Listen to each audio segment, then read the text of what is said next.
Hello guys, welcome back to BMRP Kids Rocks channel. How are you all? So let's get into the video. ఈరోజు మనం Vinayaka Chavithi special 3 రకాల ప్రసాదాలు ఎలా తయారు చేయాలో చూసేద్దాము. సో ఫస్ట్ టైప్ వచ్చేసి పాలతాలికలు అనమాట. సో ఈ మూడింటి కుకింగ్ ప్రాసెస్ ఈ వీడియోలో చూద్దాము. సో సెకండ్ది మోదకాలు, వినాయకుడికి ఎంతో ఇష్టమైన మోదకాలు అనమాట. థర్డ్ది వచ్చేసి చప్పిడి కుడుములు అనమాట. సో వినాయకుడికి కానీ ఇంకా మరికొన్ని ప్రసాదాల కోసం ఒకసారి వెళ్ళి మా ఛానల్ని చెక్ చేసేయండి. అలాగే డిస్క్రిప్షన్లో మీకు వీడియో లింక్స్ ఇస్తాము, ఒకసారి వెళ్ళి ఆ ప్రసాదాల వీడియోలు కూడా చూసేయండి. ఇప్పుడు మనం కుకింగ్ ప్రాసెస్ని స్టార్ట్ చేసేద్దాము. ఫస్ట్ ఒక బౌల్ తీసుకొని దానిలోకి 1 కప్ వాటర్ని యాడ్ చేసుకోండి. ఇప్పుడు వేరే బౌల్ తీసుకొని దానిలోకి సగ్గుబియ్యం యాడ్ చేసుకొని దానిలోకి 1/2 కప్ వాటర్ని యాడ్ చేసుకొని సోక్ చేసుకోండి. ఇప్పుడు వేరే బౌల్ తీసుకొని దానిలోకి వాటర్ని యాడ్ చేసుకొని బెల్లం యాడ్ చేసుకొని బెల్లం మొత్తం మెల్ట్ అయ్యేదాకా మిక్స్ చేసుకొని దానిలోకి రైస్ ఫ్లోర్ని యాడ్ చేసుకొని లంప్స్ లేకుండా మిక్స్ చేసుకొని డౌ లాగా ప్రిపేర్ చేసుకోండి. ఇప్పుడు వేరే బౌల్ తీసుకొని దానిలోకి బాయిల్ చేసుకున్న మిల్క్ లేకపోతే అప్పటికప్పుడు బాయిల్ చేసుకోండి. సో ఫస్ట్ మనం ప్రిపేర్ చేసుకున్నాం కదండి రైస్ ఫ్లోర్ మిశ్రమాన్ని, దాన్ని ఈ విధంగా చక్కగా డౌ లాగా చేసుకొని పక్కన పెట్టుకోండి. ఇప్పుడు మనము తాలికల్ని ప్రిపేర్ చేసుకుందాము. సో వీడియోలో చూపిస్తున్న విధంగా రైస్ ఫ్లోర్ మిశ్రమాన్ని ఈ విధంగా షేప్స్లో తయారు చేసుకొని పక్కన పెట్టుకోండి. ఇప్పుడు ఇవన్నీ తయారు చేసుకున్నాక మనము మిల్క్ని ఈలోపు బాయిల్ చేసుకోవచ్చు, లేకపోతే బాయిల్ చేసుకున్న మిల్క్ని తీసుకోండి, మీరు ఏ విధంగా అయినా తీసుకోవచ్చు. సో దానిలోకి మనం తాలికలను రెడీ చేసాం కదా, వాటిని యాడ్ చేసుకోండి. ఇప్పుడు వేరే బౌల్ తీసుకొని దానిలోకి కొద్దిగా బియ్యం పిండిని తీసుకొని దానిలోకి కొద్దిగా వాటర్ని యాడ్ చేసుకొని లంప్స్ లేకుండా మిక్స్ చేసుకోండి. సో ఈ విధంగా మిక్స్చర్ని రెడీ చేసుకొని పక్కన పెట్టుకోండి. ఇప్పుడు మనం ముందుగా సగ్గుబియ్యంని సోక్ చేసుకున్నాం కదండి, ఆ సోక్ చేసుకున్న సగ్గుబియ్యం మొత్తం పాల తాలికలు రెడీ అవుతున్నాయి కదా, దానిలోకి యాడ్ చేసేయండి. దీనిలోకి ఇప్పుడు బెల్లం యాడ్ చేసుకొని మొత్తం మెల్ట్ అయ్యే విధంగా మెల్ట్ అయిపోయిన తర్వాత ఇప్పుడు దానిలోకి ముందుగా మనం ప్రిపేర్ చేసుకున్నాం కదండి రైస్ ఫ్లోర్ మిశ్రమం, దాన్ని యాడ్ చేసుకోండి. అలాగే దానిలోకి ఇలాచీ పౌడర్ని కూడా యాడ్ చేయండి. ఇప్పుడు మనం ఒక బాండి తీసుకొని దానిలోకి ఘీని యాడ్ చేసుకొని జీడిపప్పు అలాగే కిస్మిస్ని యాడ్ చేసుకొని ఫ్రై చేసుకుందాము. ఫ్రై చేసుకున్న వాటిని రెడీ అయిన పాల తాలికల్లోకి యాడ్ చేసేసుకొని చక్కగా మొత్తం అన్నీ మిక్స్ అయ్యే విధంగా మిక్స్ చేసుకోండి. అంతే, ఎంతో రుచికరమైన పాల తాలికలు అయితే రెడీ అయిపోయాయి. వినాయకుడికి నైవేద్యం పెట్టడానికి ఫస్ట్ ప్రసాదం అయితే రెడీ అయిపోయింది. ఇప్పుడు మనం సెకండ్ ప్రసాదమైన మోదకాలు ఎలా తయారు చేయాలో చూసేద్దాము.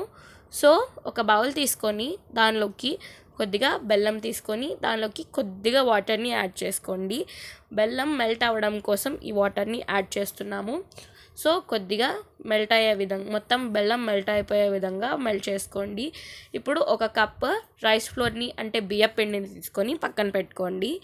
ఈ బెల్లం అయితే పాకంలా రెడీ అవ్వాల్సిన అవసరం ఏమీ లేదండి. సో మొత్తం మెల్ట్ అయిపోతే సరిపోతుంది. సో మెల్ట్ అయిపోయిన దానిలోకి 1 కప్ బియ్యం పిండిని యాడ్ చేసుకోండి. మొత్తం లంప్స్ రాకుండా మొత్తం నీట్గా మిక్స్ చేసుకోండి. సో వీడియోలో చూపిస్తున్న విధంగా ఈ విధంగా డౌ లాగా తయారు చేసుకొని పక్కన పెట్టుకోండి. ఇప్పుడు ఎండు కొబ్బరిలోకి వాటర్ని యాడ్ చేసుకొని సోక్ చేసుకోండి. మీ దగ్గర పచ్చి కొబ్బరి అవైలబుల్గా ఉంటే పచ్చి కొబ్బరినైనా వాడుకోవచ్చు, లేకపోతే ఎండు కొబ్బరి ఉంటే ఈ విధంగా సోక్ చేసుకొని చక్కగా మిక్సీ పట్టేసుకోండి ఈ విధంగా పౌడర్ ఫామ్లో. సో ఎండు కొబ్బరి లేదా పచ్చి కొబ్బరిని మిక్సీ పట్టుకొని పక్కన పెట్టుకోండి. ఇప్పుడు ఒక ప్యాన్ తీసుకొని దానిలోకి ముందుగా మనం ప్రిపేర్ చేసుకున్న కొబ్బరి పౌడర్ని యాడ్ చేసుకోండి. దానిలోకి కొద్దిగా బెల్లం యాడ్ చేసుకొని బెల్లం కరగడం కోసం కొద్దిగా వాటర్ని యాడ్ చేసుకొని బెల్లం కరిగేదాకా మొత్తం మిక్స్ చేసుకోండి. సో మిక్స్ చేశాక ఈ విధంగా బెల్లం మెల్ట్ అవుతుండగా ఈ విధంగా అయితే ఉంటుందండి.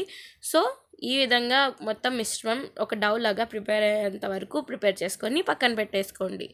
ముందుగా మనం బియ్యం పిండి రైస్ ఫ్లోర్ డౌని తయారు చేసుకున్నాం కదా, దాన్ని ఈ విధంగా చేత్తో స్ప్రెడ్ చేసుకొని ఒక దగ్గర చేసుకొని పక్కన పెట్టుకోండి. ఇది మోదక్ మౌల్డ్ అండి. ఇది బయట మార్కెట్లో దొరుకుతుంది, లేకపోతే ఆన్లైన్లో దొరుకుతుంది, లేకపోతే మీరు జస్ట్ ఫింగర్స్తో అయినా మోదకాల్ని ప్రిపేర్ చేసుకోవచ్చు. మేమైతే మోదక్ మౌల్డ్ని యూజ్ చేస్తున్నాము. మీరు నార్మల్గా హ్యాండ్తో ప్రిపేర్ చేసుకునేటట్టయితే చేతికి గీ అప్లై చేసుకోండి. మోదక్ మౌల్డ్ యూజ్ చేసే వాళ్ళైతే మోదక్ మౌల్డ్కి గీని అప్లై చేసుకొని రైస్ ఫ్లోర్ని పెట్టుకొని 2 సైడ్స్ మధ్యలో స్వీట్స్ కొబ్బరి అలాగే బెల్లం మిశ్రమాన్ని పెట్టుకొని వాటిని మీకు నచ్చిన షేప్లో మౌల్డ్ చేసుకోవచ్చు. సో మోదక్ మౌల్డ్లో అయితే ఈ విధంగా 2 సైడ్స్ రైస్ ఫ్లోర్ని పెట్టుకొని మధ్యలో ఈ విధంగా స్వీట్ని పెట్టుకొని చక్కగా మోదక్ మౌల్డ్లోంచి మోదక్ని తీస్తే ఎంతో నైస్గా రెడీ అయిపోతుంది. మీరు హ్యాండ్తో అయినా కూడా ఈ విధంగానే ప్రిపేర్ చేసుకోవచ్చు. సో వినాయకుడికి ఎంతో ఇష్టమైన మోదకాలు అయితే రెడీ అయిపోయాయి. వీటిని ఇంకా కుక్ చేసుకోవాలి. సో ఇప్పుడు మనం చప్పిడి కుడుములు కోసం బియ్యం పిండిని తీసుకొని దానిలోకి వాటర్ని యాడ్ చేసుకుందాము. వాటర్ని యాడ్ చేసుకొని చక్కగా డౌ లాగా ఈ విధంగా ప్రిపేర్ చేసుకొని మీకు నచ్చిన షేప్లో వీటిని తయారు చేసుకోవచ్చు. నార్మల్గా కుడుముల షేప్ అయితే ఈ విధంగానే ఉంటుంది. సో మేమైతే ఈ విధంగానే తయారు చేస్తున్నాము. సో ఇప్పుడు మనం ముందుగా మోదక్స్ని ప్రిపేర్ చేసుకున్నాం కదా, ఈ విధంగా ఒక జల్లెడ అంటే హోల్స్ ఉన్న బౌల్లోకి ఈ విధంగా వీటిని ప్లేస్ చేసుకోండి, కుడుముల్ని అలాగే మోదకాల్ని. సో ఇప్పుడు ఒక బౌల్ తీసుకొని దానిలోకి వాటర్ని యాడ్ చేసుకొని బాయిల్ చేస్తూ ఉండండి. దాని మీదకి ఈ జల్లెడ అంటే హోల్స్ ఉండే బౌల్ని పెట్టుకొని లిడ్ క్లోజ్ చేసుకొని కుక్ చేసుకోండి.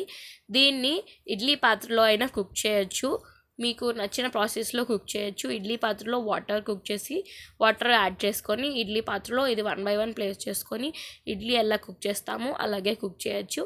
లేకపోతే ఇంకో ప్రసాదాల వీడియో కుడుములు వీడియోలోకి వెళ్ళి మీరు చూస్తే ఇంకో ప్రాసెస్ కనిపిస్తుంది మీకు. ఒకసారి వెళ్ళి చూసేయండి. ఈ 3 టైప్స్ ప్రొసీజర్లోంచి మీరు ఏదో ఒక ప్రొసీజర్ని సెలెక్ట్ చేసుకొని వీటిని అయితే కుక్ చేసేసుకోండి. కుక్ చేసుకున్నాక మోదకాలు అలాగే చప్పిడి కుడుములు రెడీ అయిపోతాయి. సో వినాయకుడికి మనము చక్కగా నైవేద్యం పెట్టేసుకోవచ్చు అన్నమాట. సో మీరు ఇవి ట్రై చేయండి. మీకు ఎలా కుదిరిందో కామెంట్ చేయండి. వీడియోకి లైక్ చేయండి, షేర్ చేయండి, అలాగే మా ఛానల్కి సబ్స్క్రైబ్ చేయండి. మర్చిపోకుండా పక్కనే ఉన్న గంట సింబల్ ఆన్ చేసుకుంటే మేము పెట్టే ప్రతి వీడియో నోటిఫికేషన్ మీకు వచ్చేస్తుంది. అలాగే ఒకసారి వెళ్ళి మరికొన్ని కుకింగ్ వీడియోస్ కోసం మా ఛానల్ని చెక్ చేసేయండి. See you all in next video. Bye bye.